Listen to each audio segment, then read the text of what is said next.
Okay, welcome back everyone to Numero Uno. Ayan naman tayo, shots fired. Welcome back to R&R together with the biggest of big R's and yours truly, the humble Ricardo Heydarian.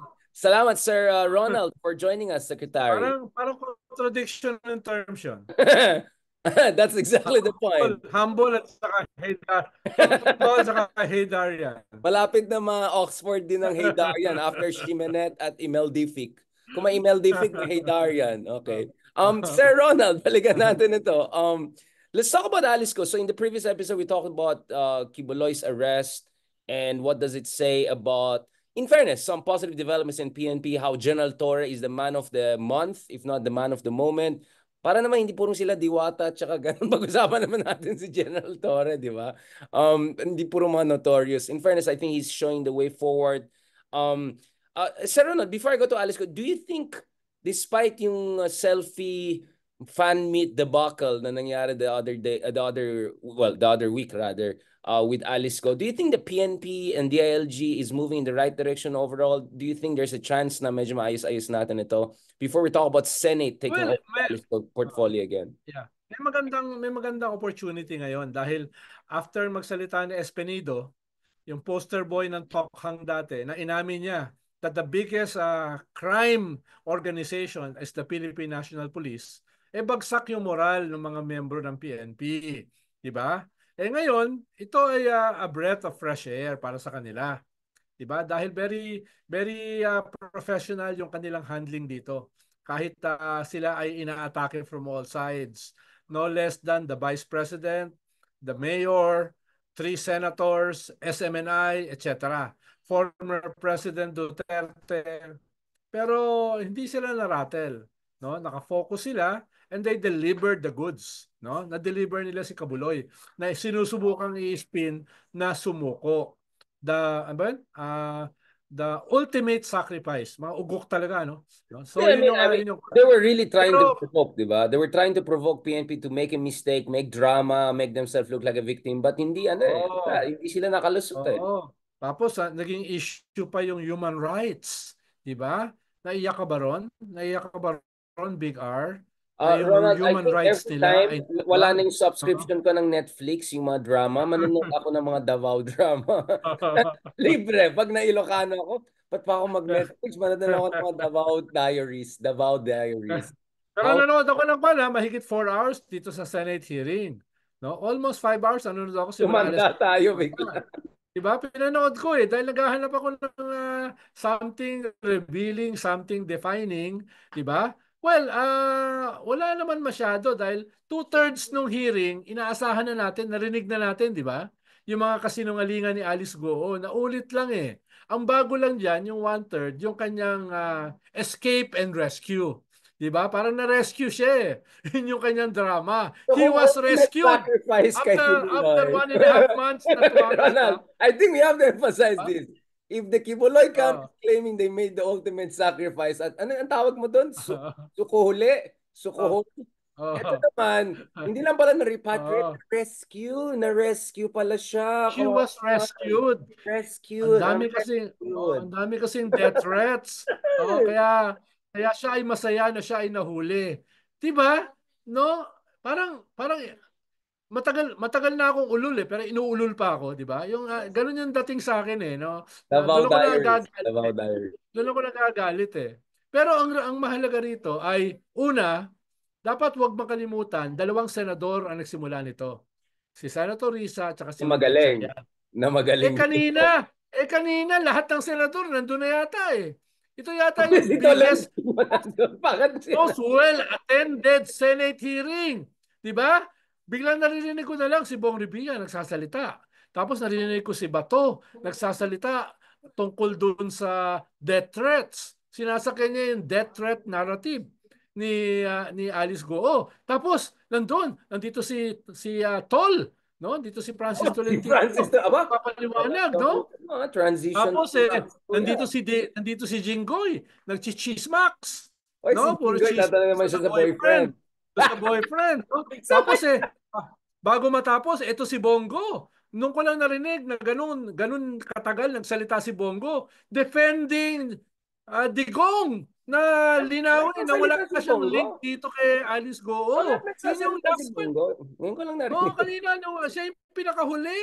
Si Bongo. So, everyone was there. Ang wala lang doon si Lito Lapid.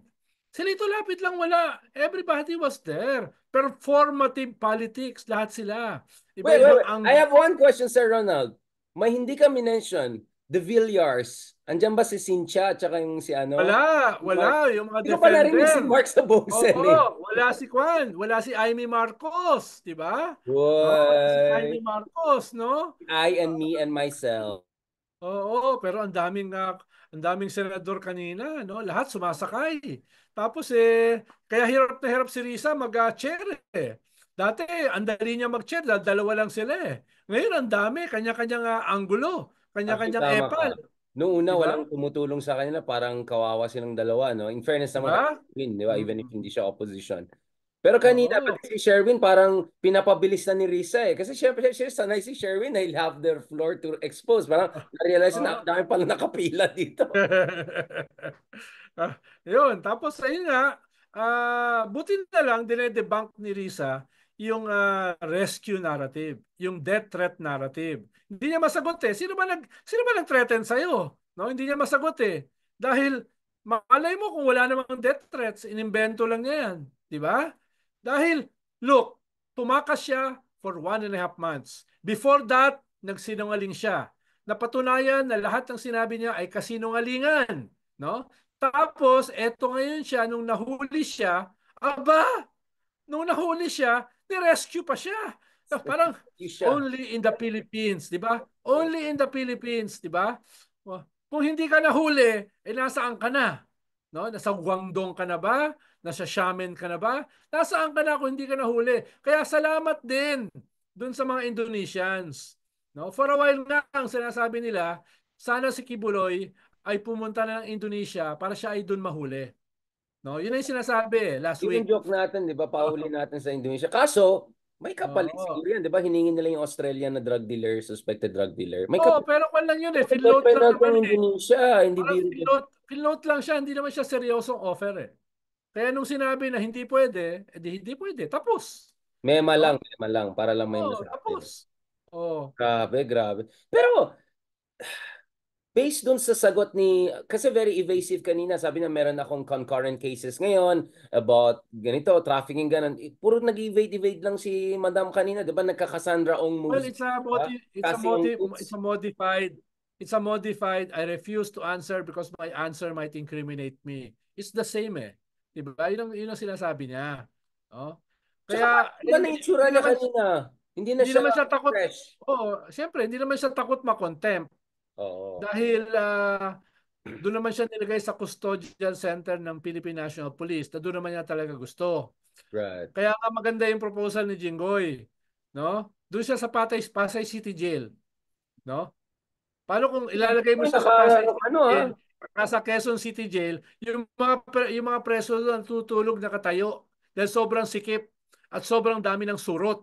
Ay, Kaya ang dami nilang mga skin diseases. Eh yun, pag doon mo siya ilalagay, tingin ko kakanta na yan. Kakanta na si Alice Go. bago siya lalagay, magkakanta na yan. Oh, pag makita niya yung Pasay City Jail at saka yung Quezon City Jail o yung Manila City Jail, no? Tingin ko ay aamin na siya. Tingin ko Ikakanta na niya. magpapakulong na lang sa China yan, sa Guangdong. But, pero ikaw, kutob mo, baka spy talaga to, no? Ba't di siya bumalik sa China? Kailan ko may duda pa ako eh, no? Kung siya ay spy, kinuha na siya ng China, hindi siya na siya pupunta ng Indonesia, Malaysia, Singapore. Kung siya ay spy, no? Pero kung siya ay triad, siya ay front ng mga triad, hindi siya pupunta ng China dahil huhulihin siya ron. At pag ikaw ay triad at nahuli ka sa China, hindi ka lang makukulong. It could be worse, no? Kaya duda ako kung siya talaga ay isang matahari spy. Mas ang tingin ko sa kanya, a front ng mga triads. Front ng mga sindikato. Kaya hindi siya dumiretso sa China. Pwede siyang dumiretso sa Hong Kong. Protektado siya ron kung siya ay espiya. Pero saan siya pumunta? Singapore, Indonesia, Malaysia. No? Kaya may ganun akong suspicion na hindi naman talaga siya spy. Bagaman, yung But usapin ng maybe Pogo training, maybe national, no is a level. national security issue. No? Mm. Agree ako ron. No? Yun nga, my point naman kasi siguro hindi siya yung um, hindi naman siya yung parang caliber commissar level na ganun, pero may konting training or something. Kasi yung body language na how she dominates space, yung pakit niya, may psychological manipulation na ginawa niya. Kaya nayari sila Abalos, di ba? Ikaw naman, pag ganun siya, she didn't even give Yes. Abalos time to position himself as a position. Immediately, she went there and disarmed the guy and asked him, Oy, di ba nagpicture tayo dati? Yes. That tells me my training. Pero wag mong kalimutan, Big R, yung mga triads are almost like spy organizations. Yeah, Because medyo yung mga triads are operating blurry, underground blurry and line. they have to survive yung atake sa kanilang estado. So hindi ganun kalayo yung training niyan as triads. Kasama sa training niyan ay intelligence, counterintelligence, espionage, special operations. But as Pero ang we ginagawa discussed nila with ay special David, no? operations. Yeah, Oh. but Ronald, as we discussed with David, who's based in China for a long time na hindi natin alam kung double agent or triple agent, it's very possible na ano ka rin, di ba? May double, triple, Well, I'm may almost double sure intentions. na yung So, mga pogo ay ginagamit para magpasok ng mga sleeper cells, magpasok na espiya, etc. No? mule sila I'm ng almost spy. sure yung mga triads, may arrangement yan. May seasonal din yan eh. May season na hinahunting sila ng estado. May mga season na ginagamit sila para sa laundering ng pera ng mga corrupt government officials. At may season din na ginagamit sila ng intelligence officers para magpasok ng kanilang mga assets And then dito. once in a while, bugbugin sila para lang may masabi na may nagawa sila. I mean, we know how these things work, Yes, right? Yeah. yes, yes. Management strategy, management Yes, hindi strategy. ako magugulat, no? Pero kung yung mga leaders ng triads ay intelligence officer, that's another thing. Dahil mahirap pagkatiwalaan ng mga triads eh, no? Yeah, they're too Oh, independent, they're too wild. Parang yes. pirates yan eh, parang pirates yan, 'di ba? They can help Oh, you here and there but they can turn on you also any moment. yes. So Oh. it's a tricky Halimbawa, nakita mo yung mga rally dati, yung anti-democracy rally sa Hong Kong, ang ginagamit doon mga triads, 'di ba? 'Yun ang ginagamit grabe, ng 'di ba? Communist Party para manggulpi, 'di ba? Para may deniability yung state, yung Yung mga estado. goons, 'di ba? Goons. So merong love-hate relationship yan, yung mga yan. Pero ang training niyan, no, ay not too different from the training ng mga spies. Exactly. Yun nga, sabi ko, in fairness to her, like, may mga moves siya na sabi ko, wait, medyo pro na yung ginagawa niya. Yung disarming strategy, space domination. Lahat ng mga nag-aaral ng kahit basics lang ng body language, parang magaling tong taong to. But of Marunong siya ng marunong siya ng tradecraft. Ang tawag marunong nila siya ng tradecraft, tradecraft. di ba? Speaking of tradecraft, Tapos mm, inamin ni Abalos na naisahan silang dalawa eh. 'Di ba? In so many words, sinabi niya exactly. naisahan sila ng bata. 'Di ba? Naisahan sila Chief PNP, Secretary ng DILG, almost primus inter pares with the President and the Executive Secretary. Naisahan sila. 'Di ba? Pinaligan ko talaga yung video, yung interaction niya, space domination. Ha? Oh, she ticks all the boxes of how to dominate Marunong. Marunong. negotiation She's strategy. no amateur, ha? She's no amateur. She's like the big R. It's like the Toranaga R. Speaking of Ah, Toranaga ah, R, let's talk about the yeah. R, the Ah. other hero of the moment, si Senator Rizon Tiveros. Balikan natin siya kasi I think she had the strongest pushback. Sabi niya, hindi dapat fan meet at hindi dapat red carpet ang binibigay. Tignan natin Yes. sa Monday, which was kanina, kung gaano siya ka-photogenic. Eh, biglang iba na yung itsura niya kanina, parang ano to, before and after. Sobrang iba, di ba? Oo. Nag-transformers eh, nag-transformers. Oo. So thank you so much, Lord Tornaga, aka Edu Manzanos, for that fantastic discussion. Dami na naman natutunan ng tao sa atin ng mga kalokohan ng mga SPO. Parang nabubuking tayo, Ronald, no? Yung mga trainings natin. Hindi, ikaw, marunong ka sa tradecraft. Ako, nababasa ko lang sa libro yan. Delegado tayo siya.